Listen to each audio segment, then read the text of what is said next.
Kwiatkowski. Right. Mr. Couples on vacation, Mr. Thomas. Here. Mr. Sagan on vacation, Mr. Scala. Present. Mr. Von Bergen. Here. And I'm here, Mr. Trent. Okay, all those, motion for the minute approval in the previous meeting. Mr. Kaminsky moves. Mr. Sullivan seconds. All those in favor? Mr. Thomas. Thomas, sorry. Sorry, I feel like that. I'm a yes. Aye. All those in favor? Aye. Public comment, we got it? No, nobody signed up. To the audience today, anybody? No? Okay. Member comments, anyone? Okay. The team consent agenda, is there any items anyone would like to pull? I-4, please.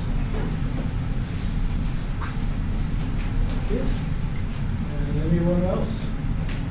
Would anyone like to make a motion for 51253? Mr. Schnell moves, Ms. Van Bergen seconds. Any discussion at all before we proceed to vote? Mr. Kaminsky? Yes. Mr. Thomas? Yes. Mr. Scala? Yes. Ms. Van Bergen? Yes. And I'll vote yes. Mr. Scala, would you like to make a motion for 514? I'd be happy to. Mr. Bergen seconds. Okay, discussion. Just I had feelings there. I said happy. I'd be happy to. Anybody, anybody want to present this to us? Well, Well, I is that it? just have a quick question. So we talked about this last month, and I am totally in favor of it. I'm just trying to understand the emergency appropriation side. It's not emergency appropriation. Okay, well, hold on a second. This is Maybe I made a mistake. Hold on. I make mistakes all the time. Just ask my wife. It was RTA. It occurs quite frequently. All right. I'm waiting for you. Is it right? RTA tax? Correct, yes. Okay, so I apologize. It's not emergency appropriation. You're taking $4 million from the RTA sales tax fund. That's correct, Right. yes.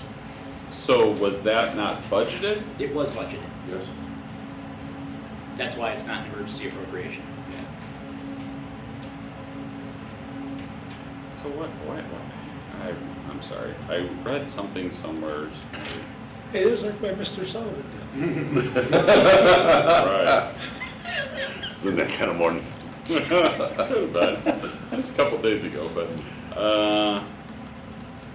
all right, so then, just so that I'm clear, so we budgeted for this year $4 million to rehab the road. Not exactly, like not to get too in the weeds, but since you're Get in the the finance, weeds. you're the Let's go. finance chair. Yeah, let's There's go. there's a main account, grants to local agencies. That's Okay. the budget line item we've budgeted $4 million for in FY26. Okay. Anticipating that this would be coming forward sometime this fiscal year. Okay, And then separately, we have a resurfacing budget, which is independent of this.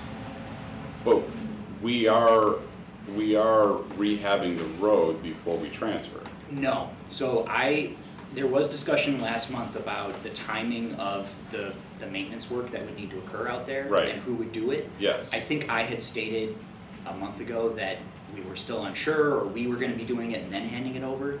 What this IGA does is it hands over the road as is, with money to the village for them to do the rehab work. Perpetual rehab work. It's their road Okay. to take care of in the future. Got it. Correct. Okay, and then does the township get some of that? Because they have a portion also. They have the township would be receiving a small portion of Fleming Road on the very north end. They are not receiving any funding per this IGA. However, the village and the township have been working out an agreement between the two of them about the village doing the work for the township on their section.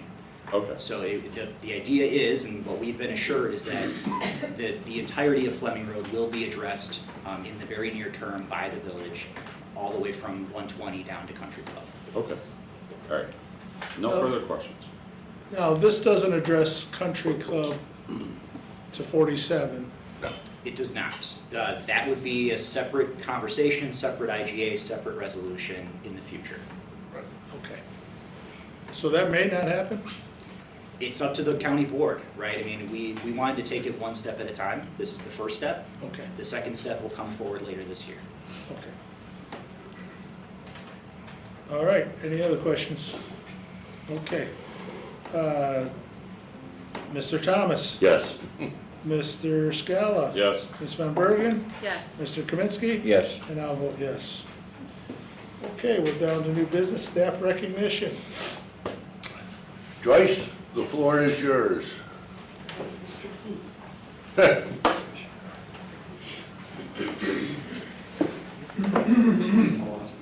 And I always call Mr. Sullivan. I hope you please. Please join me in congratulating Mr. Keith McGraw on his promotion to permit manager earlier this month. Keith joined McHenry County in July of '23 under the construction section, but from day one, he had kind of a hybrid position. He was shared between construction and design. He had a strong permit background and he utilized that. He has worked to bring the permit section into the digital age, with online applications going active next week. And he also recommended fee updates that have remained unchanged for many years. So again, please join me in congratulating Keith McGraw on his promotion.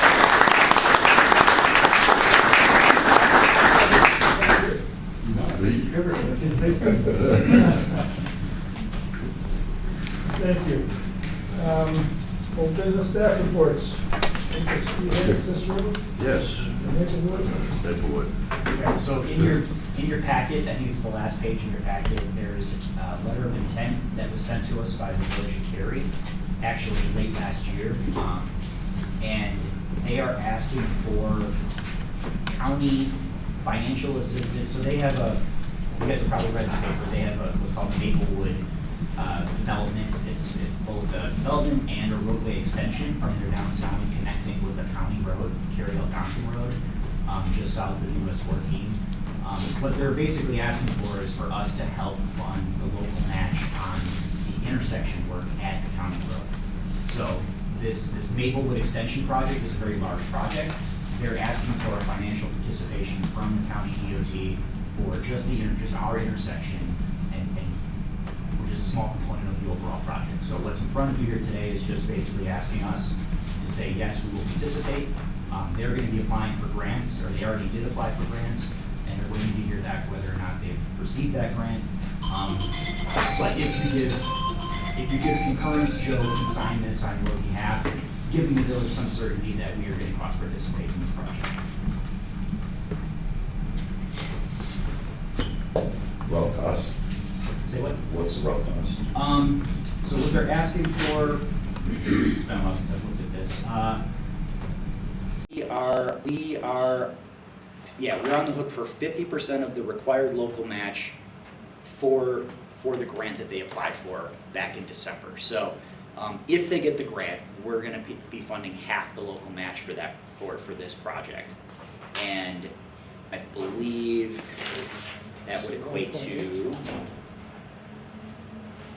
Not the letter. it's not in the letter? Well, you have, there's, construction cost is 8.3, Yeah, but that's for the entire project. correct, right? So, what is our portion? It's not identified in the letter. I don't think they've broken it out yet. And again, this is just a letter of intent. Any funding would have to come forward in a separate resolution, if and when we want to cost participate. So, Daryl, you've been involved with the day-to-day on the coordination of this project. There are some crashes that happened at this intersection based on its configuration and lack of traffic signal and the turning. So this intersection doesn't rank as high as us tackling something directly, but there are some county issues on the network. And so that's kind of what's driving the village's request is, hey, we're here, post-project adds turn lanes, a fourth leg, and a traffic signal, pedestrian crossings and other things. That's a benefit to the county of things that we were going to look to do at some point in the future. They're just doing it in advance.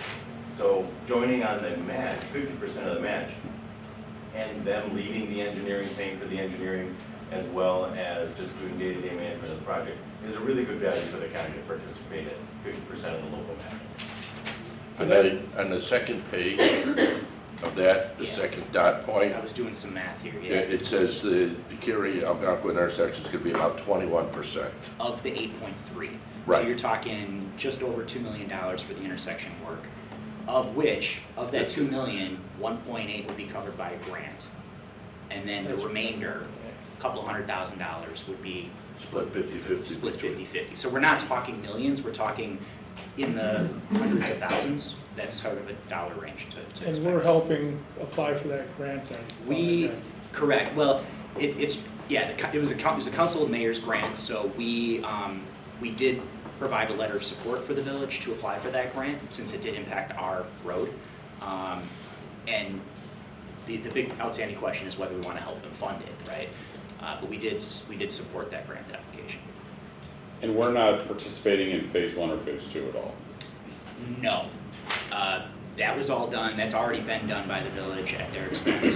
This is Okay. just talking about construction. And Mr. Harbin leaned over and mentioned that the developer obviously is putting a lot of money into this project too. Not specifically at the intersection, but the amount of, the total cost of the project, the developer is also helping fund a good chunk of that, so. I'm not, We don't have any easements to purchase.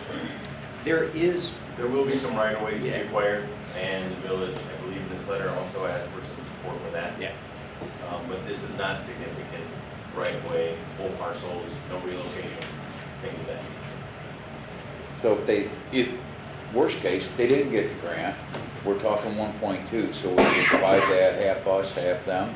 well, I mean, this LOI is specifically saying if they get the grant, we help fund the local match. So if they don't get the grant, then we're sort of back at square one about how do we fund this. They'll have to come back with a separate request later.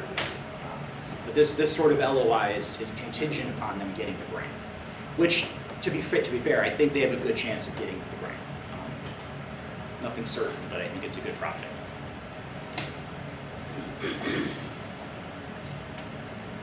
Okay? Think you're looking for a consensus from us? Yes, sir. Okay. Speak up, guys. Are you, anybody against this? I don't think so, Okay. especially being one or 200,000 to split. $100,000 is not a lot. In that figure, they pay for the, they also will pay for that right away then? If we're only paying for that? We would pay for the Is that right of way figured in there? along the county road. Correct. We will, okay. Yes. Yeah, and it does state, we're gonna reimburse the village for cost of right-of-way to be acquired along the county road. So Yes. that'll be And on there's us. nothing in there gonna sneak up and say that's in the millions? Okay. No, and this is just an LOI. If that does happen, we'll bring it back to committee. This still has to go through a formal resolution process for any money to be changing hands. Okay. Yeah. Then I'm okay with it then. Yep. Okay, we'll get All that right. back to the village then. Thank So you now for to that the correction. one, and I'm going to ask on 7.2, old business, I'm going to ask, during the presentation and anything, I'm going to ask each of the board members, and we have other board members here today. I saw Carolyn. If you want to participate in this with questions, I'm okay with that. And at that point, if you want to come up here, that's fine. And then in some of the townships, who do we got here? We got Don, Gold, Zeke. Anybody else? Not heard. Okay. John Fuller. Okay, I'm going to allow at some point, if we have questions or anybody has questions, you guys to answer those questions also, if you're the ones that could answer that. So, but I'm looking for discussion here, because this is Quickly, important. You want us to, we have a map to bring up, Yeah, I so want, you can see that. I'm going to let you go with it now. No. I just wanted to explain what I was going to do, how I was going to run the meeting on this. Right, so we have a map up on the screen, which is gonna be, I think, the most useful, but then we also have, if anybody wants a map in front of them, they can kind of follow along. We've got 4 of these. And you can write on those. Yeah, Right on. Can we color it? Yeah, you can like connect the dots. you don't need to look over the shoulder. We want a map. We want a map.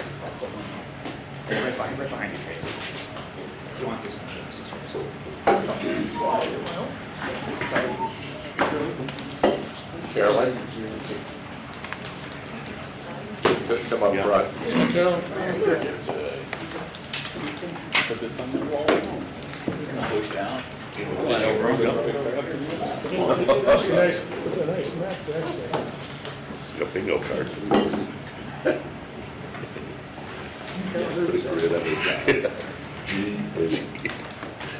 So these maps are more just for, you know, there's 80 some township bridges out there in various townships. This is just helping you sort of contextualize where all bridges are, and it does show some of the conditions, some of the road postings as well. You As- said as- 84. 81 is the total number. Okay. And consider these maps just an aid in the discussion. I didn't have anything more prepared than that, just to show we have maps for you guys in case you need it. Okay, explain the color code on some of these, the ones that are in the system right now in our, No, Kevin, and maybe Kevin can help. So what you're seeing, the different colors on this, Kevin? So yeah, anything in the white boxes on the maps, the green on the screen here, are full, open, full weight load, no weight restrictions on them or anything. There may be some of them that are weight restricted above legal load, but that comes to when they run overweight permits and stuff, they just have to check that. Anything in the yellow, actually the yellow ones are the weight restricted above legal load, so those are the ones that legal loads can run over just fine. I just want to correlate, so our map, this map in front of us has yellow as the ones that are okay. The light Yes. yellow? Yeah, the white yellow, it says open with a little asterisk next to it. Oh, good. That means that they have a above legal load weight restriction. Okay. For everyday drivers, it's not an issue. Yep. So anything labeled in blue on this map or your maps are legal load only. So they're restricted down to just legal load, no overweights can run on them. Anything in orange should be load posted, so that's below legal limit, and should have a sign or a posting with it. And then anything in red is closed. And then on the digital, on the interactive map, we actually have the detour routes posted with it as well. And just as a reminder, the reason we know all the conditions of the bridges is because we do the inspections for them, right? We're also, we're heavily involved in sort of the condition rating of these bridges, so. Yeah, there's all sorts of information along with these as to the construction year, what type of material it's made out of, all its restriction numbers and stuff. That's run through our inspections and through our IDOT system and stuff. And if it's not self-evident, the county bridges are not on this map. So we tried to make this as simple and focused on the township bridges. So we didn't include any other, no municipal, no IDOT, no county bridges are on this map. so the three that are closed, are those, with those townships permanently closed? Only one, no. Only one is And that's permanent. Armory up in Hebron Township. All right. So the other two they're looking to repair? Both of those, Paulson Road Bridge and Graff Road Bridge, those are currently under design with us at this time. So they're in our system already? Correct. Okay. And Armory's been closed for over a decade now, really with no issue. Okay. Of these 81 bridges, how many are on a watch list to be I guess fixed or replaced?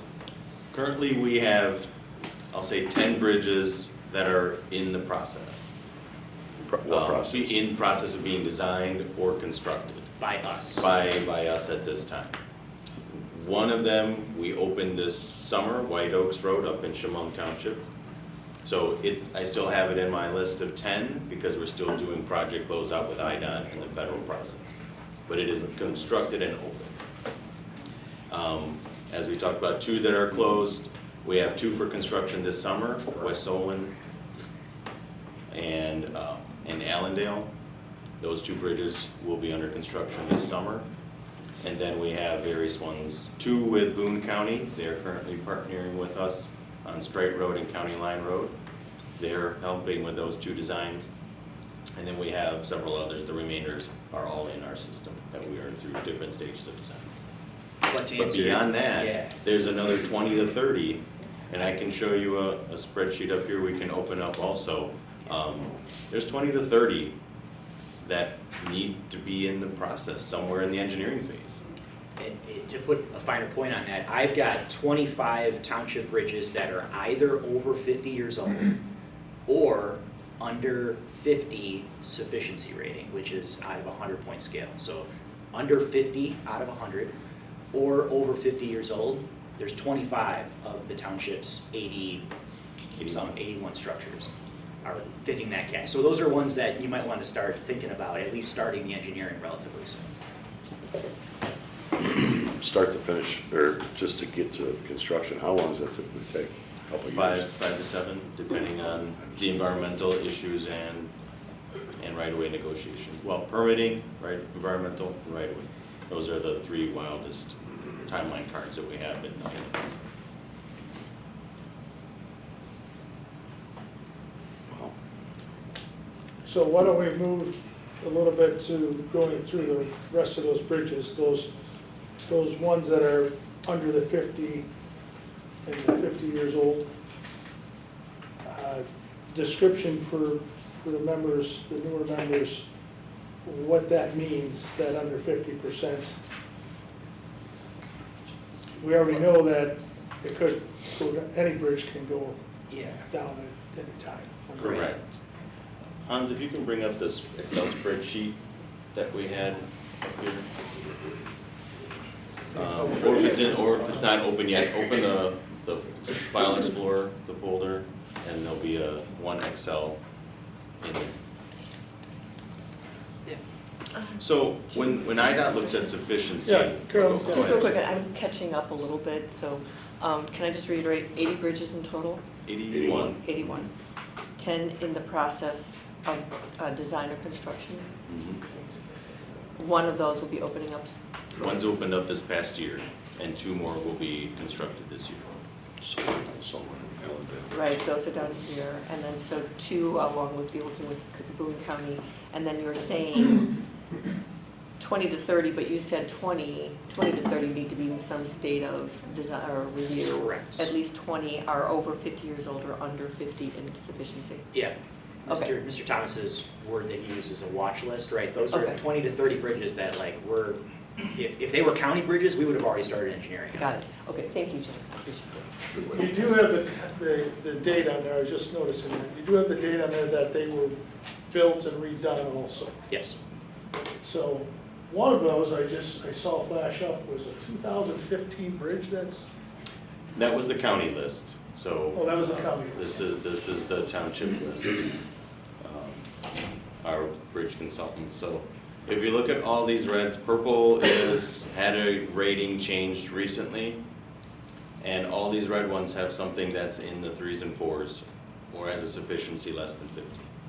So when we look at this list, and again, 10 of these are in here, we're still at 25 to 30 that need to have something started.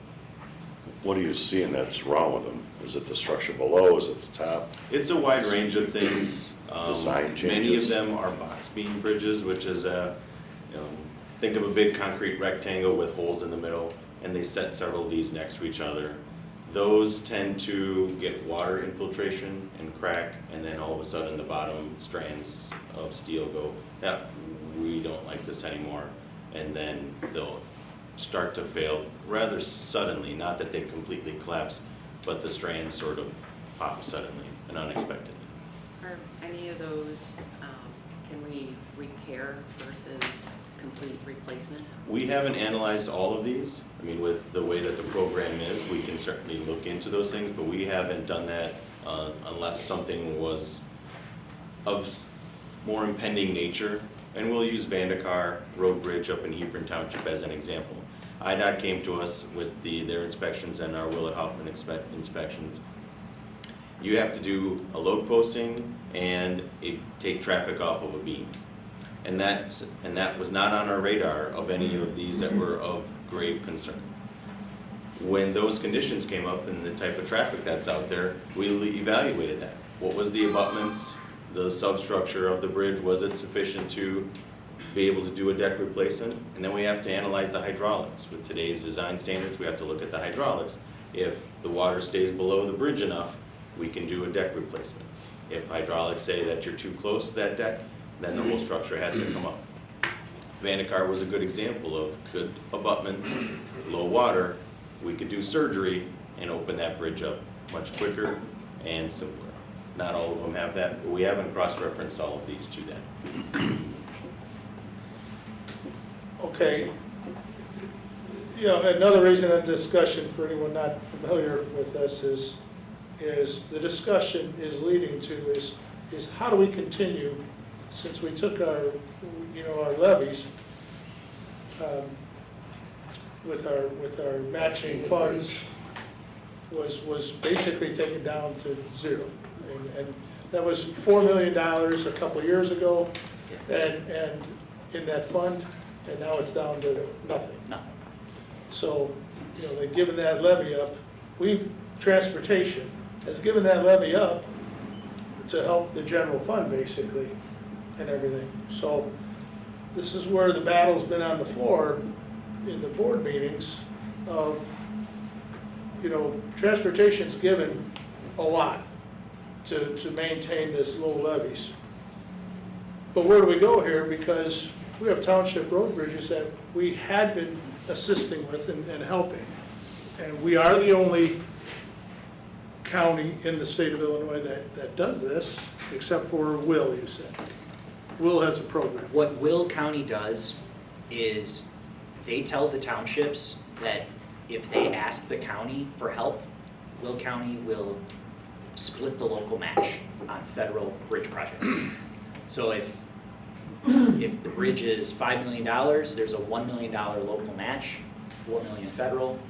Will County will split that $1 million local match with the township.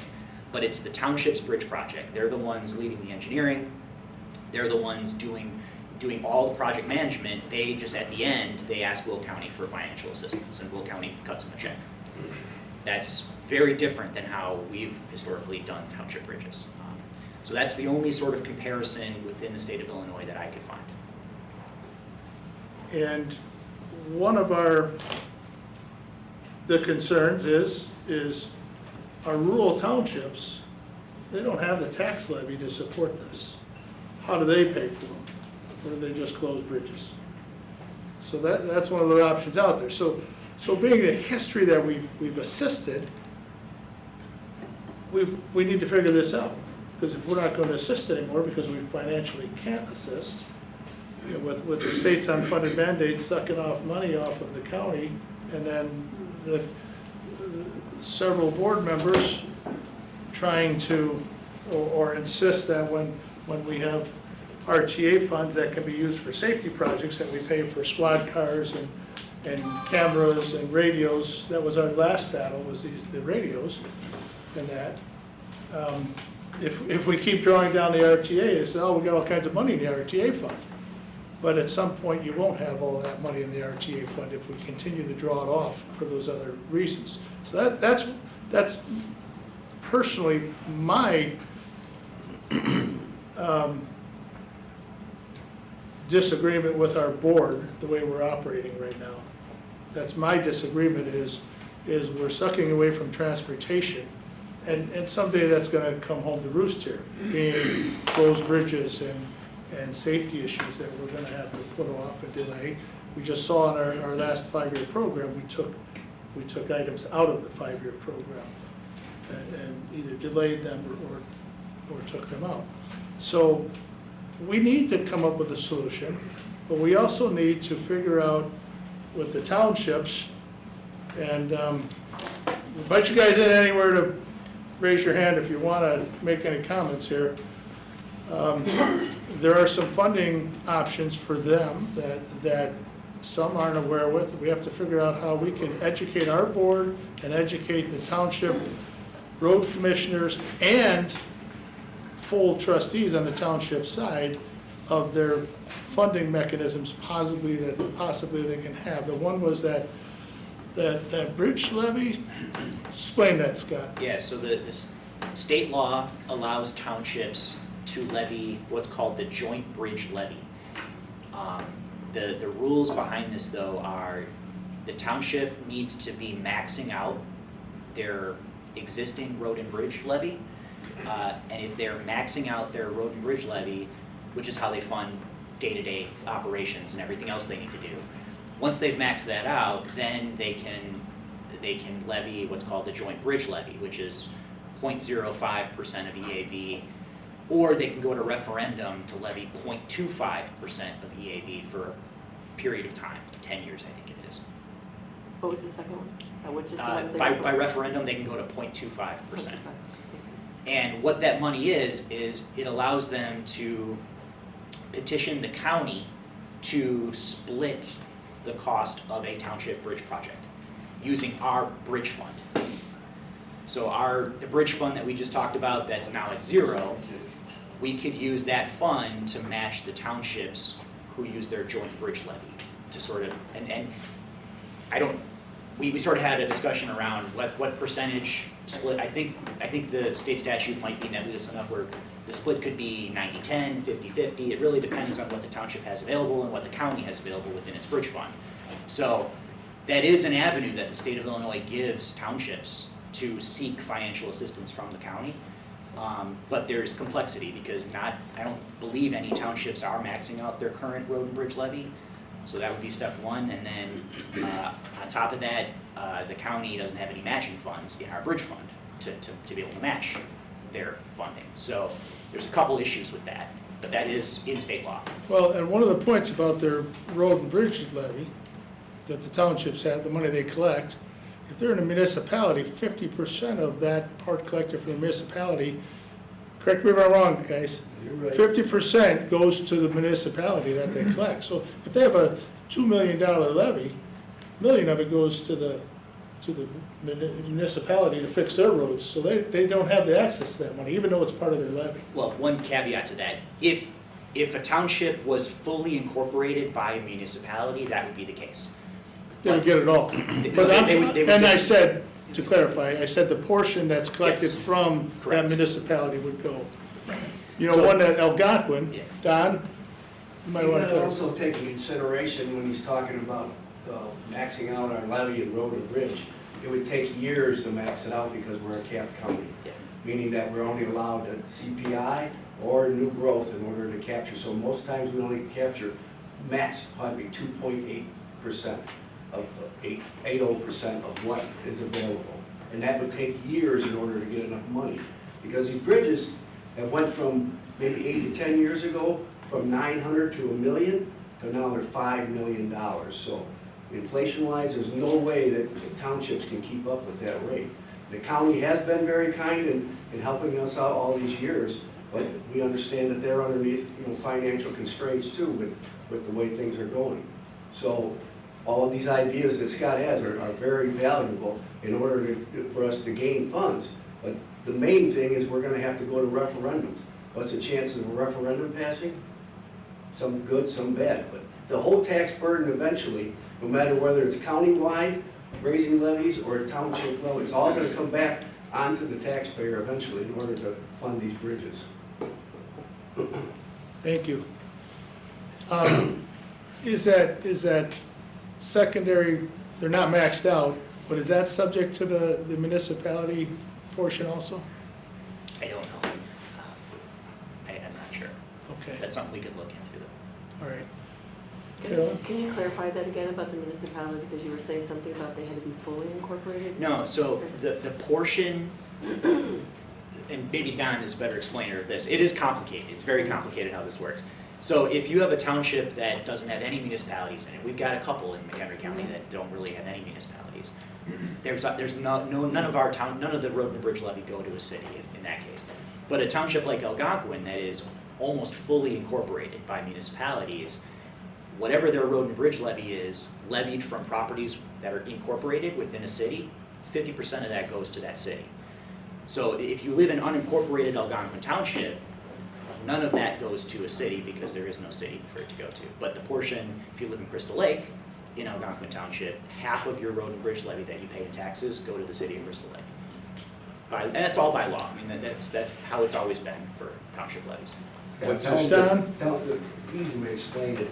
is that the townships are liable for collecting the taxes for the municipalities. That's how it works. So all the roads that are annexed in by the municipalities, then we have to split 50-50 for them to maintain their roads, supposedly the ones that they've annexed in. That's how that works. So if I levy for $50,000 more in road and bridge, more than likely 25,000 of that's gonna go back to municipalities. So what Scott's trying to explain is that in order to keep up, we would have to have some kind of agreement with the municipalities not to be able to take this money in order to put it toward the bridges. If we solely could design it that way, in order that all the monies go that way, then we might have a chance. Also, we've had a lot of discussion with the county about actually going after some of these grants and state funds and stuff in order to capture them on a township level. And then as a township, we've had meetings and we've said that, okay, we'll take the most important bridges and try to, all of us as townships, try to help that Maine Township with their bridge in order to try to get going. And then hopefully, if the federal funds come back, that if the county can see their way clear to help us just a little bit with maybe design, consulting, whatever, in order to lower some of the costs. Okay. I have concern if we get to a situation that the 17 townships are trying to build a levy to cover their responsibilities towards bridges, is the 17 micro levies gonna be a greater amount because we're all gonna try to meet a number as opposed to the county staying with one fund that controls the liabilities for all 17 townships? Well, I mean, if I understood what your comment was, the county doesn't have the liability. The county's been taking on the liability, but they don't legally have a liability. Okay, but what I'm implying is the taxpayers may end up paying more times 17 they would for a single fund that the county would levy.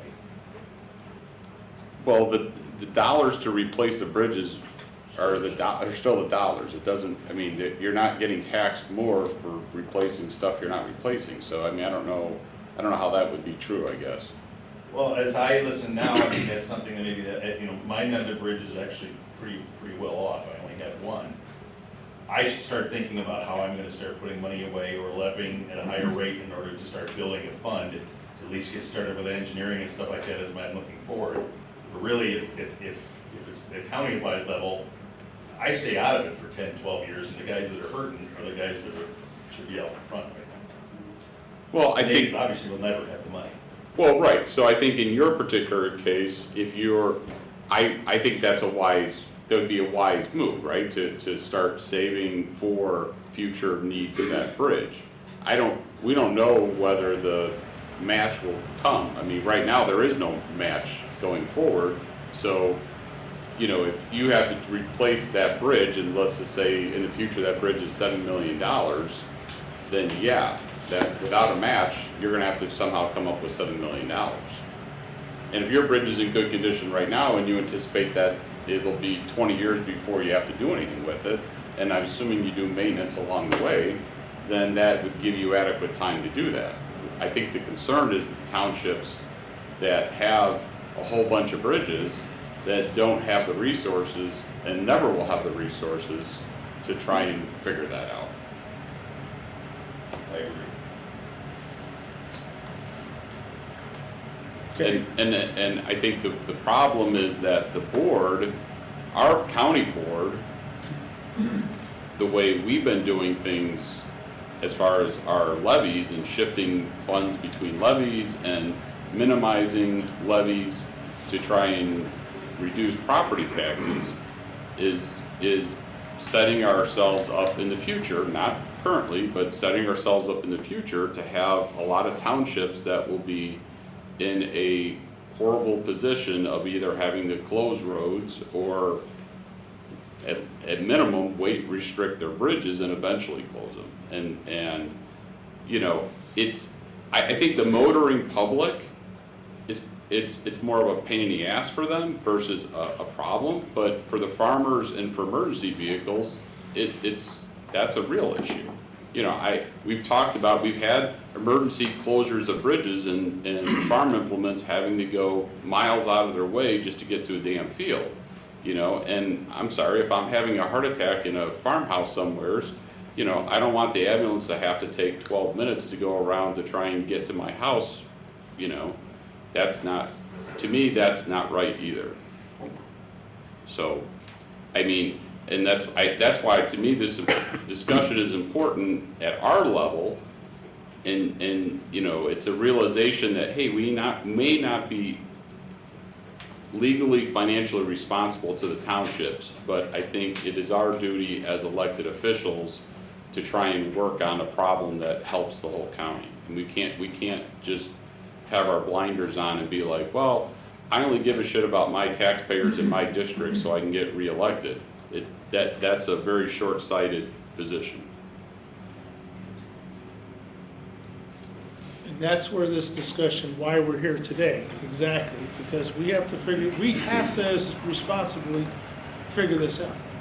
I mean, for the long term, for our transportation department and for the county, townships, because historically, I think it's been a good relationship.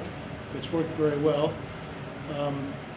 But there are things we can improve that the townships could maybe help with this a little bit. And that's why this discussion, this door is opening up. We need to do this. This is probably going to be one of the tougher things, besides after the non-dedicated roadside that we got, that was done, finished. But this is probably one of the tougher items that we're going to face as a board, to me, my personal opinion, because one, I am on the agriculture side, support that side, and we had last year, we had those guardrails that we put up on a county project, and it was too narrow, so they couldn't pass it, so we had to have those pulled back. Okay, so and that was because of the farm. It wasn't lined up because the farm we couldn't get through. So we want to make sure, agriculture is a big part of this county. We want to make sure we take care of it. And, some of these roads don't have a lot of traffic on some of these roads.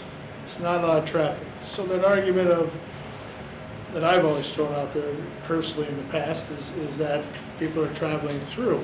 Well, some of those roads, possibly not. They're not traveling through, going to the rest of the county. So to me, that argument's out with when you look at the fire trucks can't get to certain areas. We had one up there around the corner from Vandekar, I believe. We had a fire last year, or 2 years ago, whatever. Had that bridge been closed at that time, they couldn't have got to it so soon. And that one had a 5,000 or 1,000 gallon propane tank right next to the house. So possible disaster there had they had to go all the way around and delay. So safety issues, that's one. But our problem right now is our current board, and hopefully someone else is listening in on the meeting, some of the other board members. Our current board's motto is transportation has all kinds of funds out there to spend. That we can peel those funds off through the RTA tax and everything. Well, RTA tax just spending $4 million on a system right now in a government agreement. Those funds are appropriated, a lot of them, in that. But if you peel off the unappropriated funds, little by little, $1 million here, $2 million there, $3 million there for cameras, and that if we continue to peel that off, and the board sure, several members of our board sure seem in the mindset that it's okay to do that.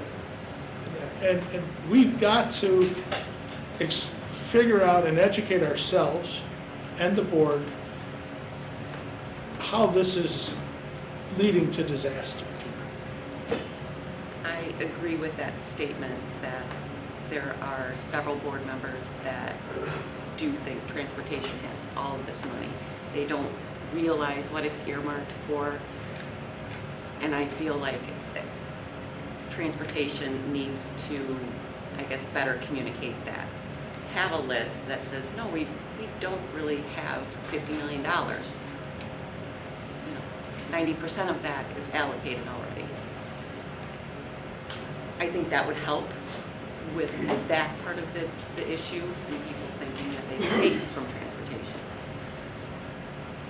Well, so, you know, 13 years ago when I got on the board, the mindset was that for large projects, we'll bond, borrow money, and then encumber that and pay for the project, pay off the bonds. And I was dead set against that concept because it's costing more money. I mean, it's costing more money to the taxpayers. And so it was a concept of why don't we save up the money so that we can do the project, pay for the project, and get it done. I mean, the only time to me bonding makes sense is when the cost of building stuff, which we have seen this past year, has gone up, well, the past 2 years has gone up way more than anyone thought it was going to. So at that point, your cost of borrowing might be cheaper to borrow and do the road while the cost of the road is cheaper versus super inflation. And then, you know, so you have to do cost value of money, right? Is it cheaper to do it now and pay the extra juice to borrow it versus the inflation that could potentially happen? That's a mathematical equation that you got to figure out, and you have to have a crystal ball to look at what inflation's going to happen, you know, but so that is the problem, because that was the mindset, and now that we've changed that mindset and we save up for projects, I mean, I agree with you, perhaps board members are not looking at that, but shit, the transportation department has given the 5-year program for how many, every frickin' year we do that. So if a board member is not paying attention, then yeah, they wouldn't know, but I mean, hell, it's right in front of them every frickin' year, so how do they not know? I mean, I don't, and you know, I was pissed when one board member says, well, how can you not be advocating for your district because, you know, the Main Street extension was taken out? And I'm like, well, because I'm looking at the whole damn county. I'm not just looking at my district. I'm looking at what's best for the whole frickin' county. That's what my responsibility is. So, yeah, I have issues with board members. I'm being blunt, I do. I think a lot of them just don't give a shit, and that's a problem. You know, on their side, they don't want to levy anything that will affect taxes. Any part of the levy, which is all of the levy, but I mean, they'd rather spend money other places that don't affect the taxes. Now I think they understand that they're draining the pots. We've done this for the last 12 years on the county board of reducing the levy and spending wisely and cutting costs and everything. And it's no longer sustainable because of inflation, especially on transportation projects. I mean, this is something that we have to figure out. So back to, you know, this is all part of the bridge discussion because this is all that affects our bridge discussion. This is all the reason why we just can't say, yeah, we're going to continue with the program as is, if our board doesn't want to continue it. So we have to figure out if our board wants to continue it, and then we have to figure out what is it going to look like if we are going to continue it. I mean, right now we haven't brought a new bridge into the system for 3 years. Yeah, so the program, the Township Bridge Assistance Program is basically discontinued right now. The question I think before the board is, do you want to start the Township Bridge Assistance? Because we have not done a Township Bridge for 3 years. Okay. So it's all but done at this point. You know, And now that our matching fund balance is no longer. It's 10,000. Well, I don't want to say it's gone because it's not gone. It's 10,000, and the reason why we did that is so that if in the future we can shift levy space over to there to levy more. So. Right, and so the ability is to come back, and that's one option. Tell us how we fund these with no bridge, RTA tax. What other funds can we use for this? Well, to put a finer point on Mr. Scala's comment, last week you took the most important vote from our department standpoint all year, which is approving the 5-year program, right? That 5-year program is our Bible. And the 5-year program you approved last week was fiscally constrained with no new township bridges in it. What that means is if you add any of those bridges up there to the program, you either need to raise the levy, because there's no other mechanism we can increase taxes with here at this department. We have the matching in the bridge levy, that's really the only lever we can pull to increase revenue. Or you cut projects out of the program you just approved last week. And because the program is focused on county priorities, essentially those are county projects you would need to cut. But you have the discretion to say a township bridge is more important than a county project.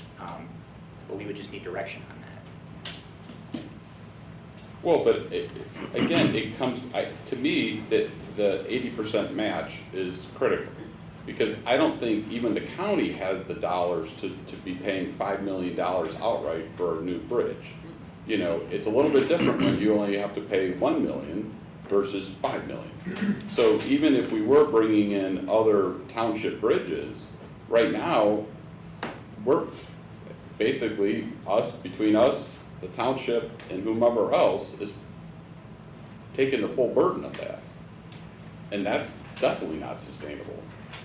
But I agree, we, as a county, should be looking at trying to do phase 1 and potentially even phase 2, so that when hopefully the 80% match does come back into play, we got bridges that are ready to go. We don't have a 3-year lag of doing phase 1 and phase 2. Yeah, and that's a good point, and that's something that we had talked about internally is there is this fund called the Township Bridge Program Fund, TBP, state funding. We get $650 $660 somewhere. per year. The county is basically the holder of the money for the townships. That money, that TBP funding from the state of Illinois has to go to township bridges.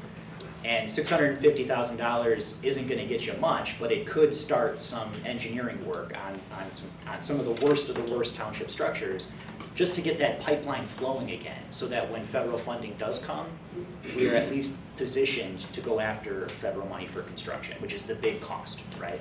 You can't get federal money for construction if you don't have the engineering started.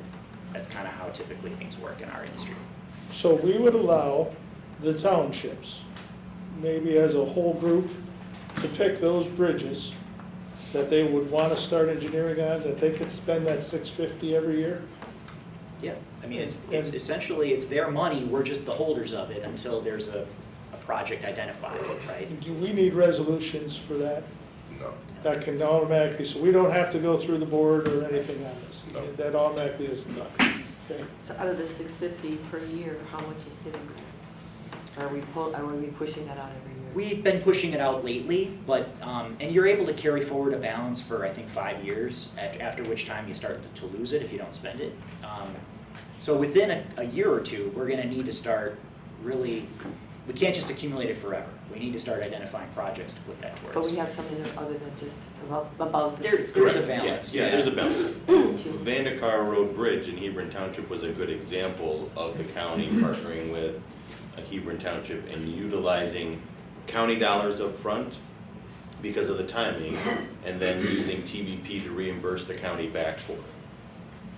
So it didn't cost the county anything, it was leveraging the TBP program to replace the deck on that structure. And there's other cash flow mechanisms, Scott and I have talked about it, just like he said, being able to take the county out of it. The timing just didn't work for Vandekar, but as we move forward, we could take ourselves out of that whole process and utilize TBP through the state and the townships. And if it wasn't mentioned, TBP is 100% funding, there's no match. There's no required. match for it.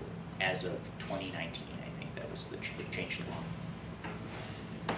Well, I think it's gonna take the townships all working together to figure out which bridges are most important. There's bridges that have very few vehicles that go across them, you know, but if the community, meaning the whole townships and municipalities, the county, we all agree that even if there's only 300 cars that go across it every year, but we have needs of fire trucks and farm equipment that have to use that bridge because there isn't anything around and all the roads would take them miles out of the way, then that may be a critical bridge even though it only carries 300 cars. You know, it may be an important bridge to the region, I guess is my point. And so it's gonna take cooperation and discussion to figure that out, figure out a priority list. I don't know that the county should be the ones creating that priority list. Not that we shouldn't have input into it, but really, it's more of a regional area. How can you get around if this bridge is closed? Well, I mean, it's like the watershed planning, right? You try to figure out which watershed needs the priority projects to work on. I think that's exactly what you're talking about. You've got a broader county area, you've got all these bridges, and you need to prioritize them based on the input from the township commissioners. Well, and I think there's more requirements on bridges now based on what the government requires for raising bridges. I mean, we've had situations where we've had to raise bridges, 3, 4, 5 feet because of new requirements, right? Well, that costs a hell of a lot more than just replacing, in place, without having to raise it and without having to acquire land and everything. So it's,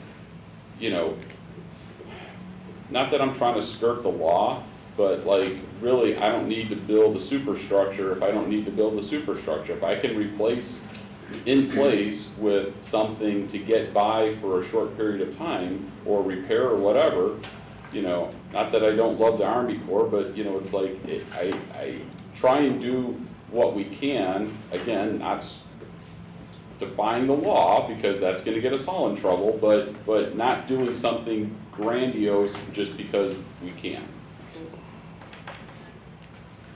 The funding that is paying the 80% is federal funding that goes to the states, and they allocate that out to us. Can they only allocate that to counties? No.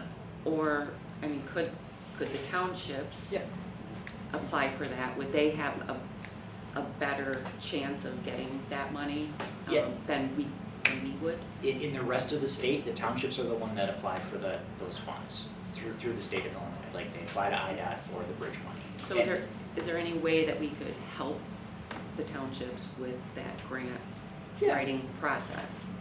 Yeah, and there's a couple things. There are grant opportunities that require an application to be filled out. We can obviously assist with that type of stuff. Then there's also, historically, the process of getting federal money through IDOT is we write IDOT a letter saying we have this bridge we'd like federal funding on, and they say yes or no. That's the process. So a township commissioner could do that themselves, right? But if there is a grant out there where there's more work involved, that's what our staff is good at. We're good at applying for grants, and we're more than willing to assist the townships with that. The two difference with that though is the one is discretionary, the other is competitive. Yeah, so that's a big difference. the state is moving, it seems as though the state is moving away from these simple request letters, and they're pushing agencies like us and the townships to submit formal grant applications through designated programs that are competitive, where you're competing with, townships downstate for the same pot of money, and IDOT chooses which one is more of a priority for them to fund. So that seems to be where the industry is moving, is more of a competitive program than just an allotment, so to speak, that we get. Which is when I first started, it was that easy. We just wrote them a letter and they said, okay, how much do you need? But is that affected still by us being in the District 1 where there's no money for the bridges? It's a black box. I can't say for certain whether or not being in District 1 helps or hurts us. Every district is different in Illinois.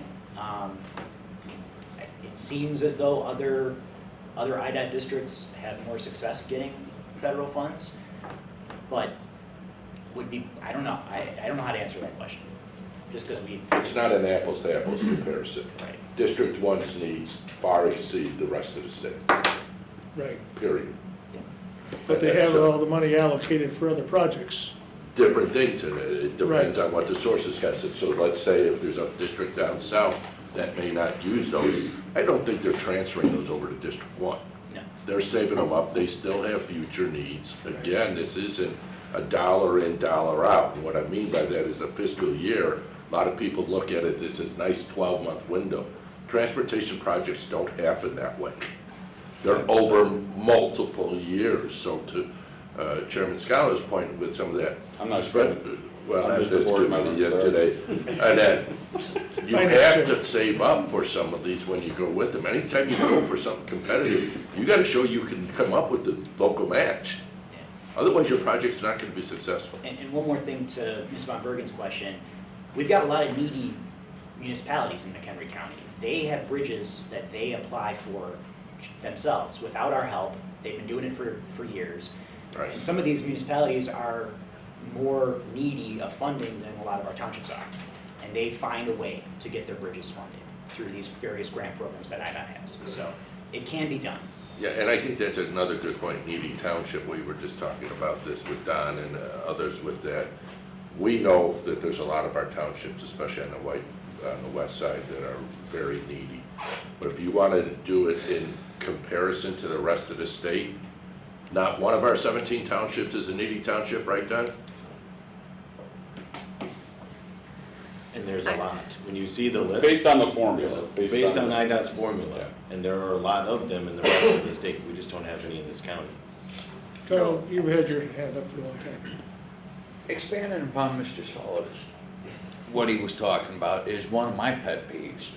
I think we can do two things at one time. Do we have anybody that's going to these folks that are saying, here's your rules, you gotta live by it, and it's gonna cost you this, and saying, hey, Pat, why don't you come here and open up your wallet and start paying for it and prove to them that what they're, proposing is way out in left field, where we know that this, as he said, the roads only travel a little bit. We can put a culvert in there, out of that plastic and have a road and get by. Somebody designed it, pull out the filing cabinet where that engineering study was. We have this problem, I understand, but I think we can go down another road and start forcing those rules back, or say, hey, write the check to help us out here. You make the rules, pay us. Well, that's for staff to address. Mr. But I mean, is there an That- avenue we could pursue No, that? there's no avenue. The feds, if you want their money, you gotta live by their rules, period. Yes. And every project that we do, we've talked about it, there's projects where, yeah, you put culverts in, you can line culverts. And those are all looked at, that's the low-hanging fruit. Most of that stuff has already been done. We're at the point that you're at reconstruction on most of these structures. And that unless there's something different, or, as was mentioned, you close the road. And then you close the bridge. Bridge removal is an option. Right. It is an option to not put one back in if the network determined by all the users in that type of level that it's appropriate to do that. And we look at that on every bridge project. We had a bridge about a decade ago called Noe Road Township Bridge that instead of replacing the bridge where it stood, we removed the bridge and realigned the road to avoid the creek altogether. And we actually got federal money to do that project, bridge money, to realign the road and remove the bridge. So whenever we can, we're trying to do these out-of-the-box things to sort of how to make the network operate without a bridge, so we don't have this ongoing cost, and it worked out great. So there's other opportunities like that. I know Root Road in the Marengo Township area is another one that potentially could be done in the same vein. But each bridge is different, right? We always look at this during phase one. But part of the reason providing these maps is to show we have a lot of bridges. And I think certain townships, certain areas of the county, if you got rid of one or two, there would be very minimal negative impact to the people and the landowners up in that part of the county. Well, and that's my point. My point is collectively, we all have to look at that and decide what's gonna be best for everybody. That's, I'm not a farmer, but a farmer needs to get to his fields or have whoever's renting the fields get to the fields, right? So, if they can traverse without having to go on the road and still get to where they need to go, great, then maybe that's an avenue they can take. I mean, I'm sure farmers, I shouldn't speak, but I'm sure, you would rather be on a field traveling than on a road traveling. Is that true? Unless it's all muddy and rainy, but. Yeah, depends on field conditions, Yeah, of course. okay. Depends if the field's planted yet. Yeah. I mean, most of these bridges are in my district. So I appreciate you, Member Scala, looking out for us out in the country. You know, a lot of these road districts, they have minimal budgets to work with. I mean, Hebron Township's entire budget is $300,000. How many miles of roads, you know, can he pave? He's got many miles of roads that need to be paved. And now you're gonna throw a bridge at him on top of it? You know, so I've always supported this program, you know, but the other part is I was not in support of raising our levy a lot more than what we did. So how we get those funds, you know, it is going to be challenging. But you know, if you close off one of these bridges, you know, not only are you affecting the safety, but you know, then you have the farm equipment going down and beating up all the other roads. Let's talk about some of this funding a little bit, options. What do we use currently? What do we use currently for township bridges? What, motor fuel tax, RTA? All of the above, but typically matching and bridge. Matching and bridge have been our sort of stable funding source for a lot of the township bridge structure. You know, engineering, construction, that's usually what we use first, and then as needed, if we don't have enough bridge or matching funds, we'll use RTA, we'll use option MFT, we'll use state MFT dollars, depends on the year. Now, Sure. obviously, with matching and bridge going away, Yeah, we're going to transition. I mean, if new township bridges are added to the program, we'll have to be using MFT or RTA from those. okay. And it's not only bridges that use those funds, of course. No, yeah, I mean, RTA, as you said, you saw today, we use that for Fleming. We use RTA for our county resurfacing program, for our transit program. Intersection safety Intersection program. safety projects. And then MFT is kind of an all, usually for county bridges, we'll use MFT and other construction type stuff. Randall's, we put a lot of MFT towards Randall Road. So it's all over the board, you know, Chairman Kearns, and it's hard to say, we're not that siloed where we use one source for one thing. It's sort of all of the above. Carolyn? Can I just get clarification, kind of, and we'll go back to this, but how many municipal bridges are there? Municipal? Ooh, I don't have that. We don't track those. Yeah. We don't do the inspections. We don't necessarily worry about any of the municipal structures. Yeah, I mean, we see it only because, you know, we house the planning liaison here. The planning liaison is the person who administers the federal funding for all the cities in our county. So we see, anytime a city does a bridge project, our PL is the one programming those funds in the tip, processing the federal paperwork with the municipality's consultant. So we see that, but I don't have a number off the top of my head. It's not as high as the number of township bridges, though, if I had to speculate. Yeah, I wouldn't suspect as much. It's less. Also, no, we have a member from the Farm Bureau here also, Dan. And I know he gave me a call last week asking what we were going to do, which that's why he's here today. Have you guys met about this, Dan? We have had a few meetings.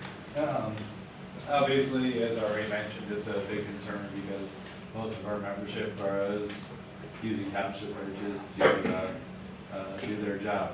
So definitely a concern, and then also the safety concern. So we share those issues, so that's why I'm here kind of seeing what you guys are talking about. All right, anybody else? I mean, who haven't I heard from yet? Couple questions. Mr. Scott brought up too, that raising these bridges up 4 to 5 feet to get up to that 500-year level, water levels we'll call it, is that really, you have to go by those rules? It seems like that is a huge cost by raising the roads, by gathering more land. Is there any way, and I'm gonna say it, like kind of skirt around some of these higher dollar line items? If you want a permit to build a bridge, you have to meet existing standards.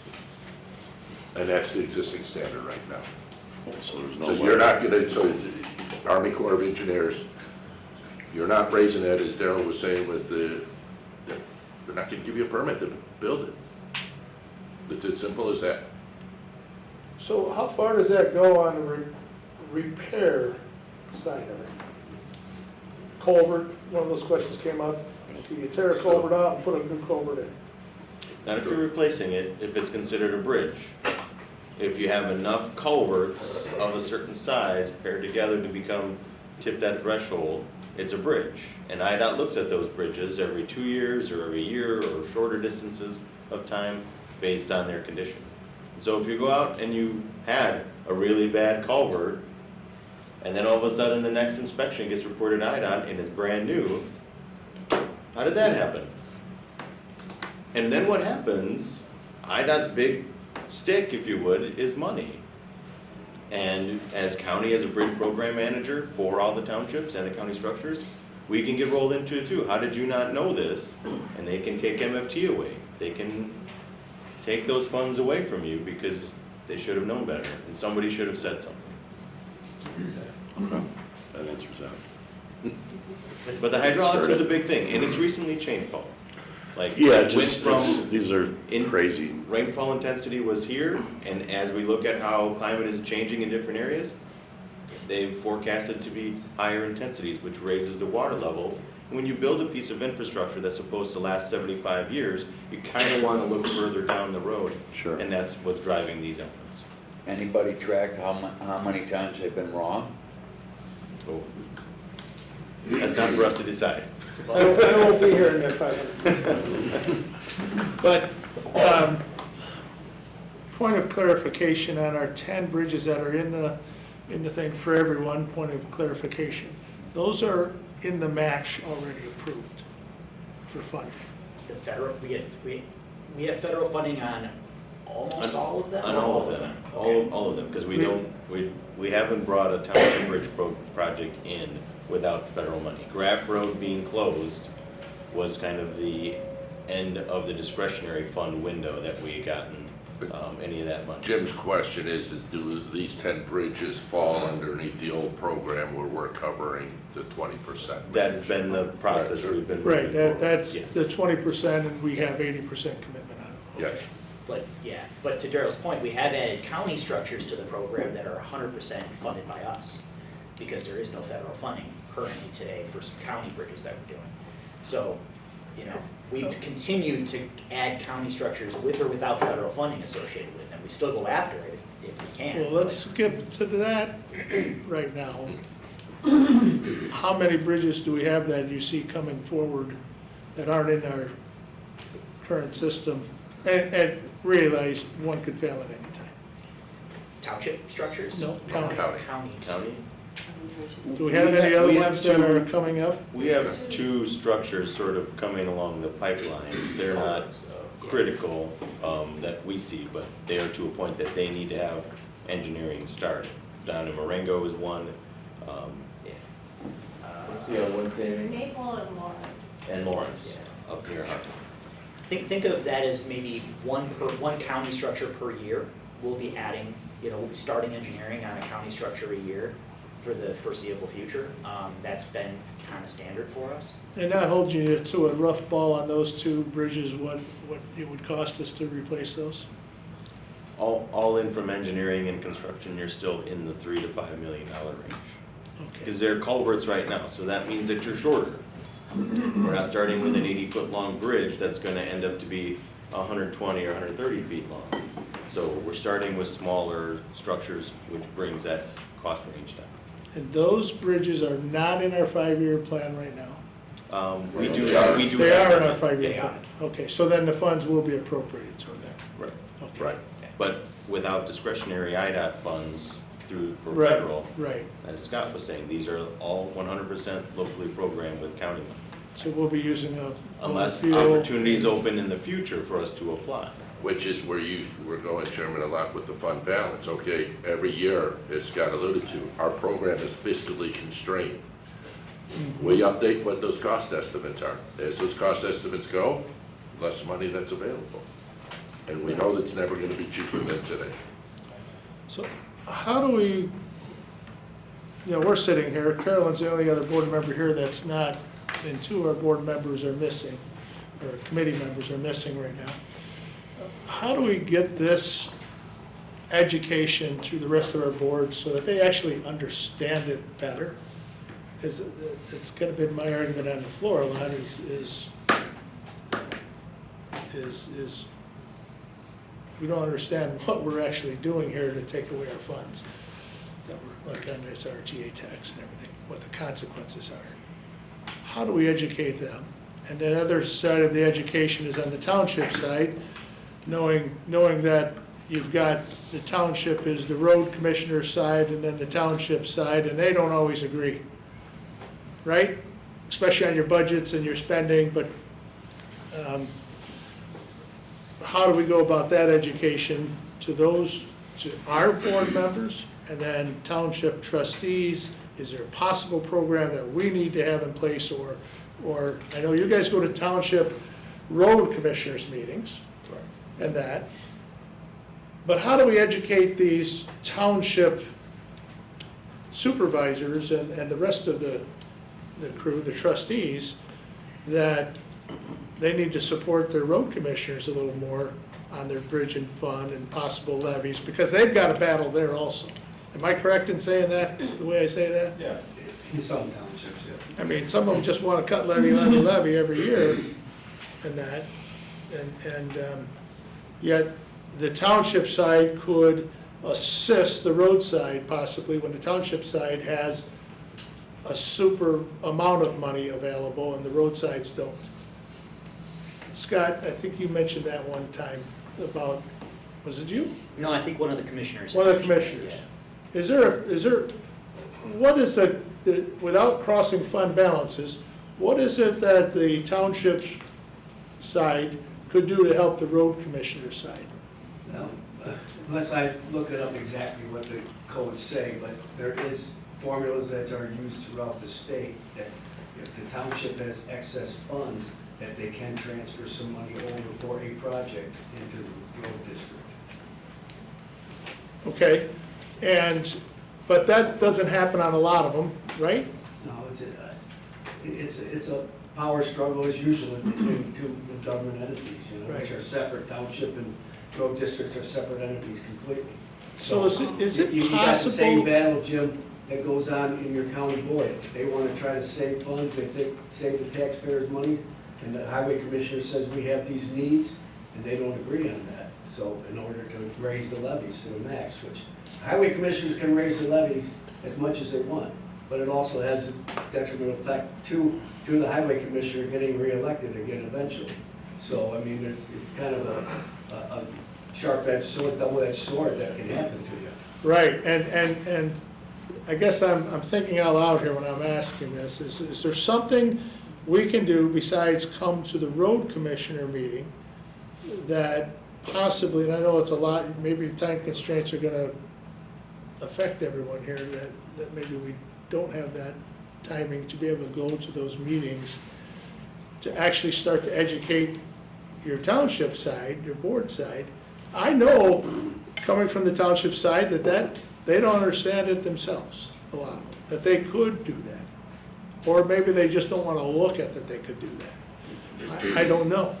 But do we educate not only our board, but do we educate also our township community, that, do we try to educate them of the circumstance, and I call this a dire circumstances on this bridge problem in some of these townships. Is there part of education that we could affect? And yet we know some townships, 300,000 total budget, that between both of them will never have the money in that, okay? And so I guess there's something just to throw out there.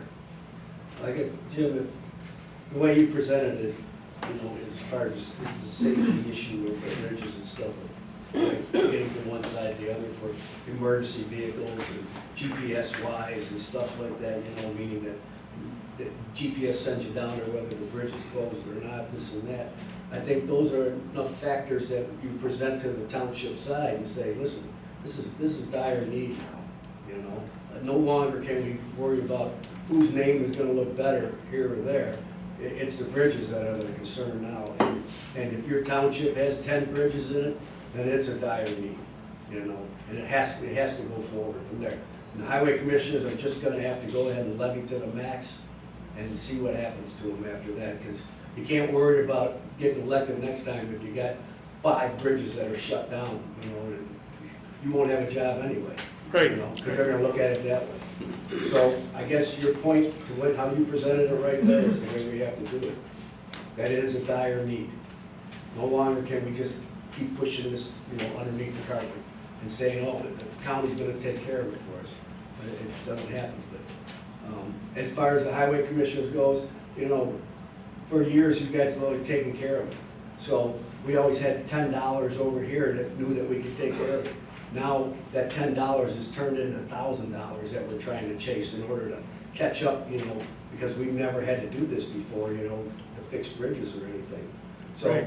all this has to evolve in a fashion that won't happen overnight, but maybe, you know, take 5 years. But like you said, if we get these bridges on the docket and figure out how to fund them somehow through the other townships, and the townships start applying for some of these funds that are out there, you know, on our own, then I think the process will start evolving by itself eventually. Okay. I think that's what I was getting at, is all 17 of us now have to maximize what we can get on our levy, just to start building a bridge fund, and hopefully some of us eventually build enough to cover ourselves. You know, if the 80% comes back, maybe, you know, the smaller townships have just a little bit of a nut there that they can get started on, but, you know, all 17 townships now will have to start maximizing what they can levy each year. Pound it every year, more and more and more and more. Right, and The point that Rob was making had a little different twist on it too. So if you've got a county that's 2 million people and you levy each one of them, it'll be a lot less than one township levying the maximum amount and putting all the burden on that township. I didn't know if that was the point he was trying to make. Yeah. well, I think there has to be a happy medium here that we can reach, but we got in our board, Mr. Scala brings it up, in our board environment right now, it's becoming very difficult for us to do that. Would you agree with me putting that? What, do we all get an agreement? Yeah, that's really difficult. So No, I mean, it's a situation where I think it's, you know, when you look at when these bridges were built, there was a lot of bridges that were built within a decade of each other, and they're all starting to fail. So it's I don't want to say it's a perfect storm, but it's a situation that, you know, no one planned for, right? You know, we all kind of saw it coming, and perhaps staff saw it coming and board members didn't see it coming, but regardless, we all find ourselves in the situation. So the earlier we can start addressing it, which is now, the better off we will all be. I think in 10 years, we're gonna have a lot of shut bridges, just because it's just not gonna be financially possible to do it unless there is a concerted effort to increase monies countywide that we can start fixing bridges. And we can't, I think you can't just look at each township as a separate silo and be like, well, this is your township, it's your problem. Because the reality is I travel all over the county. I use township bridges all over. Do I pay taxes to those townships? No, but I still use the roads. Right. I mean, if we're really focused on what's best for the whole county, we should be concerned about every bridge, regardless of what township they're in. And just because one township only has one bridge and they have a lot of tax revenue coming in, doesn't mean that they should wash their hands and be like, well, it's not my problem, I'm okay over here. So the money we gave up this year you cut 50% of it in your actual budget presentation, then they took the other 50% when they didn't pass their budget as agreed upon, or that was wanted. in the future, this coming year budget, it's gonna be even more difficult because basically I got no place else to cut into transportation at that point, other than what's the day-to-day operation part of the levy, because that's the only part of the levy that's left, Yeah. is the day-to-day operations. And so if they cut that part of the budget, the board, now we're having trouble with our own operations. I'm just bringing it up because we got board members who say, I don't want to give them money and that. I'm just coming back at this and saying, we need to give the transportation the levy that they currently have, but we probably should be adding $1 million or more a year into that matching bridge levy. We need to revive that instead of, we've dwindled that over the past several years down to nothing. And we need to revive that. How do we get our board to understand this? That this is, because I talk to board members and I hear this, well, you're building a bike path by Walmart up in Harvard. You're spending all that money for it. Okay, it's a safety issue. Grants applied to it, different things. And it is a priority. Safety issues are priorities because we're trying to fix safety issues around the county where we have problems. But Yet Jim- other people don't care about that, seem to care about that. Okay, but, and I'm not passing judgment here, I'm just perspective, right? So, when you look at transportation, there's revenue streams that come into transportation that are not property tax. Right. And so, conceptually, it's, at the county board level, it's, well, there's other revenue streams that will support transportation, therefore, we don't need to use taxpayer dollars to support it because there's other revenue streams.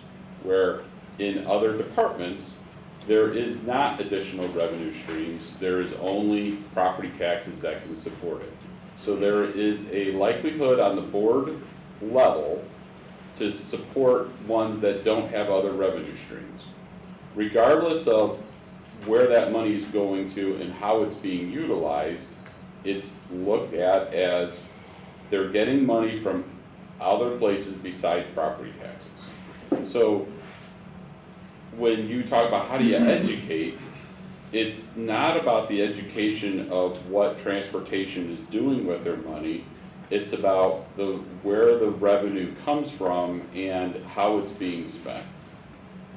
Okay. Not passing judgment, just that's. But they don't understand that. Jim, I can't answer whether they understand it or choose not to understand Choose it. not. I mean, that there is a difference there. Can I say something? So I think Rob makes a good point in that, I think we've always looked at, I don't know that I've looked at this as being on the board, like it's only about my district. I've only ever looked at our decisions as how they've impacted the entire county. Because I think that's we're supposed to be Team McHenry County, and we're working together to make these things work, and I travel throughout the county as well. And I think that, and I've heard on this board, I've not been on this committee, but I have listened in or sat in, so thank you. Questions have been made. Are the townships doing everything they can? And this is not a judgment, because I do not know. But are they doing what they need to do? If we know our municipalities are, you've said here today, this is the first time I've heard this, that they're taking care of their bridges. I know it's a different situation, it's not apples to apples necessarily. But I think the question has been brought up here in the past.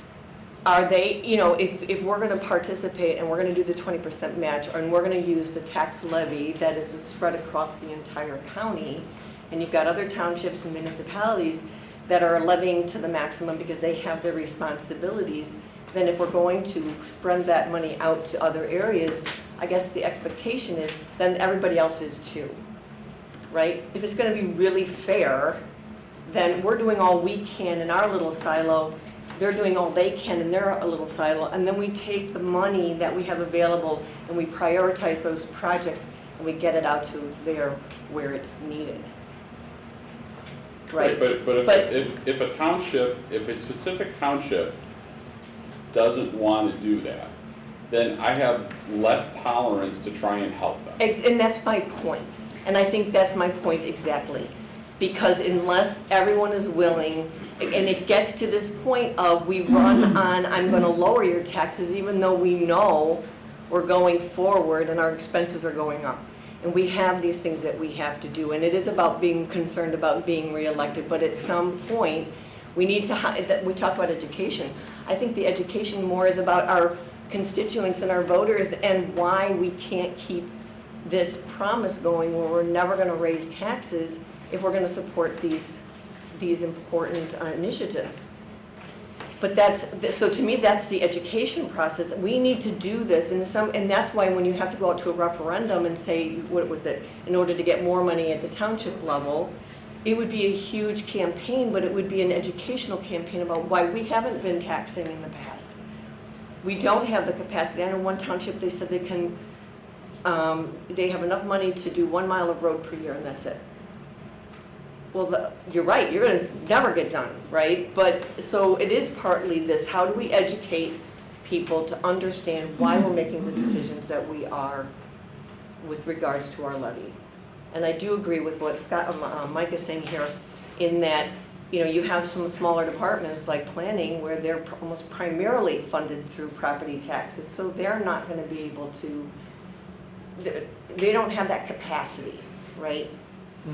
Well, it's more than just capacity. We have set our county up with a paradigm of the level of service that we provide. And unless we, as a county board, are willing to change that paradigm as to the level of service, then things aren't going to change. We can't, this budget year, we're starting the year already almost $4 million in the hole before we even start our budget discussion. And that was compounded by board action at our vote. So we're deficit spending by $2 million this year, even though on paper it doesn't look like we're deficit spending by $2 million. So board members that say, bring the heat, I'm willing to take the heat, well, the heat's already flipping here. Just, they're kind of like the frog that you put in, or what the hell's the animal, that frog that it doesn't know it's getting out? Slow boil. Okay. Not that I eat frog, But I just. We're gonna have a frog boil in this meeting. Hey, welcome to the county administrator, Scott.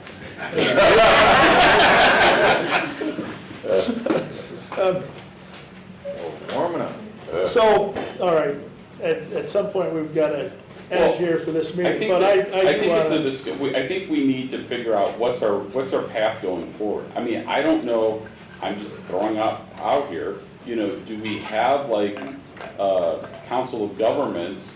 Because really, McCog is a council of government, all governments, right? It's mostly municipality, but it doesn't have to be. Do we, somehow, some way, this isn't a county issue, this isn't a township issue, this is a whole McHenry County issue.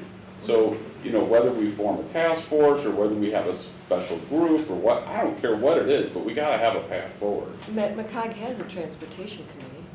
Yeah, but I don't know that they're wanting to take this on either. Oh, it's more legislative anyway, I think. All I'm saying is somehow, some way, we gotta have a working group that meets all the time to figure this out. I'm not trying to create more meetings for people, but the reality is it's not just our issue, it's not just a township issue, it's everybody's issue. would you're gonna have everybody on something like this. A group, municipalities, townships, everything else, possibly even business people. But county board, what would you see on county board participation in that? Could we maybe ask all of our committee chairmen to be part of that? Can we legally do that? The problem is you don't want a working group that's so damn huge you don't get anything done. I mean, Okay. as you know, the larger the group, the more difficult it is to get done. But I think really, you could probably use 2 or 3 county board members. I mean, I don't know that you need that many. you need like 2 or 3 representatives from each functionality to kind of work through things and then make them responsible to going back to their respective boards or groups or whatever to flush it all out. Okay, I'm just, we can talk about it no, every month for the next 2 years. no, I agree. We gotta take action sooner rather than later. So, let's all talk about that here a little bit, different, how we can get some ideas on that. Or do we bring that back next month? I don't wanna kick it back too far. Do you wanna bring back and kinda create a structure, possibly, that you wanna go out there? I You mean, wanna talk maybe- to some of the McCog people that you guys are active with, see if we could do it? And we got township road Well- commissioners here now, Scott? Well, you know, the conversation is focusing around the county's participation in funding the bridges, which we've done at 100% for a long time, and now we've not funded any. And I guess really the question is it an all or nothing approach?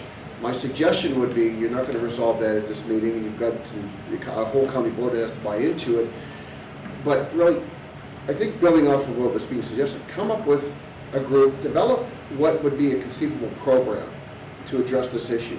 That, you know, maybe it's a cost share, maybe it's a participation, what are the parameters, what's the prioritization, develop that, and then it gives you, the Transportation Committee, and it gives the county board something to respond to. Right now, we're just thinking of the program, we know that the needs are there, we know that there are a lot of other tools that are on the table that haven't been explored. Pull that together, give it that structure, and then give you as a committee and then the county board something to respond to. Give the public and your constituents and your road commissioner something to respond to as well. That's, I think, where we're going to start. We're going to give it some structure. Sorry, sit down for a minute, sit down. We just said we're gonna appoint you to the committee chairman to handle this. We all voted together. That's what happens. Well, that's when you step out. Yeah, that's when you step out, you know. It's on you. And we've been having conversations with board members and the road commissioners, and Don Gold being the president of the county ones. I think there's a recognition that something has to change. And part of that change is a greater responsibility or cost participation by the road districts. In conversations with Mr. Gold, he agrees that those are the steps that need to be done and some educating that needs to happen with the road districts of saying, we'll provide the data to the road districts, just as you guys hear. We'll show the bridges and that stuff. But part of it is I think we've worked with the road districts to come up with, and again, they've got to have their stake in the game, right? So we get them the data. Maximize your levies, go out for referendums or whatever. Last one, Chemung did what, $1 million a couple of years ago, if I remember correctly, right? To do, yeah. Okay, so they did a substantial bond to do their roads too with it. But let Don and the group work together on what bridges do they want and bring something back, I think, for this committee's consideration. Because in the short term, I think it's paramount on all of us. With the uncertainty of funding is we have to have projects in the queue. And that's where this 2 to 3 years hiatus is it's gonna catch up to you. And it's easier said than done. We try to balance our 5-year program all the time. It's gonna be even harder. You've heard some acknowledgement now that whether it's this commission or other ones, there's gotta be a commitment or a plan that is put into place that you start saving money now for that bridge to be replaced, not 5-10 years from now. What's the next cycle? 30 years, 60 years, whatever the lifespan is. Because as Member Scala mentioned too, we are kind of in that perfect storm. All these bridges were built at the same time, but they were built on the cheap, using box beams. And now we're all having the exact same problems because of that. And so I think we let the road commissioners do a little work, come back to us, see how we can modify that. And I think it would be fair if Don and this group would be willing, and we report back to what we come up with. Use Joe as our liaison, report back to him, but also we're looking for whatever support we can get from the county, whatever that means. you know, financially, whatever. We'll do the best job we can to support whatever program that we set forward. Bridges, we want to identify which bridges are in need first and attack those so that we're combined as townships and attack those bridges no matter which township they're in, if the highway commissioner is going to support that, as Mike said before. And then we'll go from there, and then the county can make decisions on however they're going to support the rest of it, you know, us as far as funds, if they can find funds, if you can levy for more, if we're doing our part, then the county do their part. That's all we're asking. Okay, so I kind of like that idea to start, but so if there's no matching funds anyway, if we draw everybody together, this group that Mr. Scala's talking about, if we draw them together, we don't have a funding mechanism for that right now anyway. Well, that would take the board's action to, we as a board can choose to levy in that fund, knowing that that fund is only gonna go to township bridges. And we can, similar to our capital program or any other thing that we set aside money for on a yearly basis, the board can make a commitment that, you know, that instead of 10,000, we're gonna levy whatever, $1 million a year, and that's what we're going to shift levy space over to that, and it will only be used for township bridges. That's a commitment that the board would have to make. All right, so on that direction, would it be wise for us to have a part of a cow discussion with the whole board? And open this discussion up, since before we start building budgets. That's So up that to- That's up to Bueller. Right, well, Scott talks to Mike. And I'm gonna, I'll certainly bring it up to him. I guess the question would be, I would have, is if we have a discussion now, you know, things change so much during the course of the budget process, is it still gonna be a germane discussion? And that's my concern. Well, it has to be a germane discussion. Yeah. How are you not gonna have that part of the germane discussion? Because if you give an indication now, and then when you get into the budget and you have challenges, all this may just go away because you have other challenges you have to face with the tax levy. That's what I'm saying. It needs to be part of that greater discussion of the budget while you're dealing with it, and when you allocate specific dollars to whatever this township bridge program would look like, that's when you would have it, but you have to weigh that with everything else. I know, but you're missing my point. My point is, without the discussion, if you don't have a majority of the board that's even willing to look at possibly doing that as part of a budget discussion, then you're nowhere. So if you're just talking a thumbs up or thumbs down on this concept, then that's Well, fair. I think, I think we have to have an education. Yeah, part of that you gotta discussion educate of people where- first before where they I'll can put- make a, Put, Scott and Daryl and Joe up on the stand and say some of the things, and maybe even invite, Don up and have that discussion also, of after they go back and they find, what they can possibly work toward. Or a presentation, what you're saying, of your graphs, charts, data with the board, and invite the road commissioners, and you're putting on what you've been explaining. We broke, we gotta figure a way out. We're not broke. We're not broke. All right, no But money we for the broke our bridges. system is what we did. We broke our mechanism. Well, and can I just add, I wouldn't even look at it as that means you're gonna get the thumbs up or thumbs down. I mean, this is complicated, and you guys have spent we've spent a lot of time here today. I know we've talked about this multiple times in the past. I think it's just a real education process so people can start to understand what the arguments are. And knowing that the townships are participating and going to do what they need to do, I think that's gonna add a lot of value. Because I think this has come up before, if individual townships aren't doing all that they can, then what is our responsibility? But by having that conversation and knowing that that's the game plan, I think that's gonna go a long way to helping the conversation. I don't know, that's just my.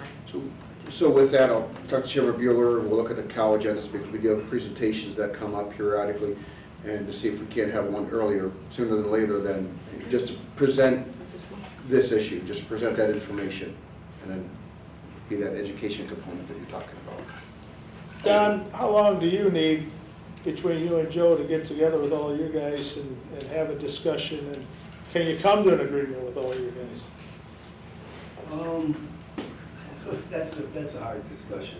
I mean, I don't have a great answer for that because we have some that do not participate in our meetings. Those highway commissioners will probably bypass.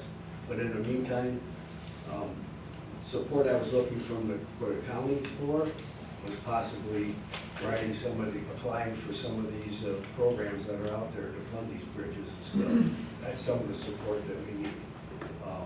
And then we can, as far as the consulting part of it, to get these bridge programs going. Our concern is starting to pool our money together to try to get a consultant, and then possibly use that money to get these bridges on the docket, which we need to do now. We're gonna identify the bridges through Jeremy, 1, 2, 3, 4, 5, 6, and then take them to it each year and try to fund them, fund the consulting and engineering part. So we're gonna have to have another meeting. We have just a preliminary meeting, when this got to the point of no return. Talk to the highway commissioner, so we're gonna have another one and tell everybody that they must maximize out their road and bridge program and then go for the joint bridge fund also. And then possibly the ones that have the most bridges, they're gonna have to start with referendums in order to get tax dollars from their residents to support the program that they have. That's where we're at right now. I can't tell you any more than that until we get these guys on board, if they'll get on board, and then go from there. But it's gonna be a combined effort between all the highway commissioners.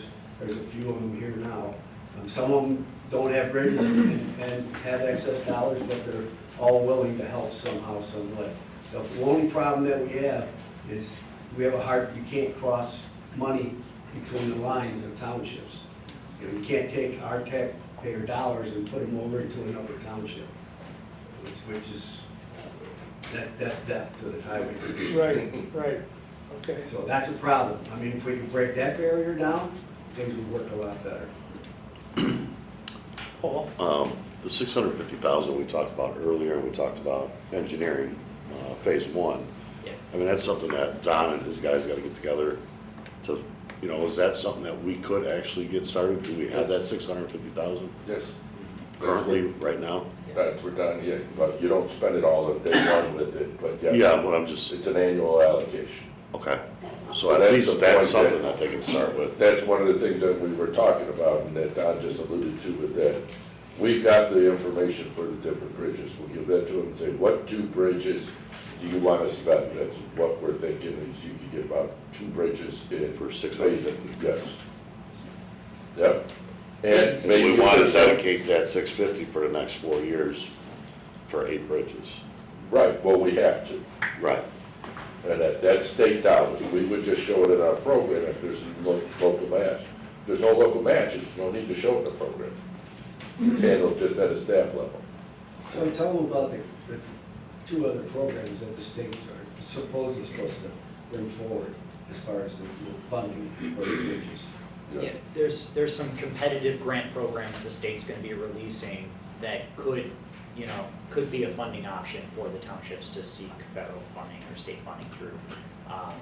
We don't know when exactly those are gonna be opened up, but soon, sometime this year, I think we're expecting to see grant opportunities.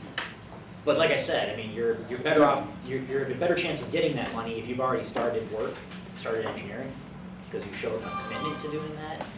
We don't have a project in process right now to say we've already started. But yeah, we're gonna leave no stone unturned. And I'm sure this committee, if one is set up, I'm sure there's other funding sources we could look at that we have not ever used, but could be used to help bring some money to the table. Okay, go ahead, Mike. Hey, Don, if you need help with municipalities and that whole sharing thing, I think that's another avenue that we gotta work with the municipal side of it and say, hey, if we're gonna be increasing our levy, we're willing to still give you what you have been getting, but we're not gonna, we don't wanna give you more, and this is what we're trying to do. and try and work with them. And again, I think if the county side can help with that discussion, or county board members can help with that discussion, I think we're dedicated to trying and helping with that. Because it does seem asinine, you know, the more you raise, the more you gotta give to your municipality. It's counterintuitive to what the ultimate goal is. I mean, the ultimate solution would be to start another levy. Go to referendum and start a joint bridge levy, so that you can levy max in there every year, and that would suffice the bridges in your area. Right. You know, throughout the years. That would be the ultimate solution, whether a referendum would pass, but I would think that would be a solution eventually. Okay, thank you. Statutorily, do they have to give that 50% total, or can that be 25%? I don't know. No, it's 50% by law. It's by law, so if they raise it, they gotta give it. If we started a joint bridge fund, we would not have to share that at all. Yeah, I think that's. Okay. But the municipality could choose to give it back to the township.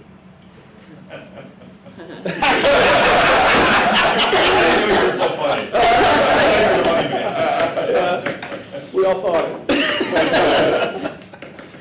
I think you have to inform your no voters from when you did your macro transportation look at it when we go to discussion at your county board level, they have to understand that the people who were voting no before, here's the small part that you're missing when you vote no. Okay. Well, one of the things that has happened throughout the state is that there's a mechanism where you can take all the money out of road and bridge and put it in a different levy. And so that way you don't have to share it, but it's really frowned upon statewide. Municipalities get very upset with that mechanism that you're using to take their money away, which in another township, it's a huge amount of money. Yeah. So. Yeah, Les Brandt's moved 1.2 million in replacement tax dollars through the fund. And they do it. Okay. All right, we're gonna put this on a discussion to continue the next meeting, just to update anything changes with you guys, with the townships, and with the legislation, and also just to try to push this forward here. But Scott, you're gonna talk to Mr. Bueller, Chairman Bueller, about having an open discussion on that account also. Okay, good discussion today. I'm glad we broke this open more than we have in the past. So, okay. Close that out. We do have need for executive session today for meeting minutes and land acquisition. Do we have any pending litigation? No. No. So I need a motion to go into executive session for land acquisition I'll make and a meeting motion. minutes. I'll second. Mr. Scala moves, Van Bergen second, all those in favor? All right, so, thank you all for coming.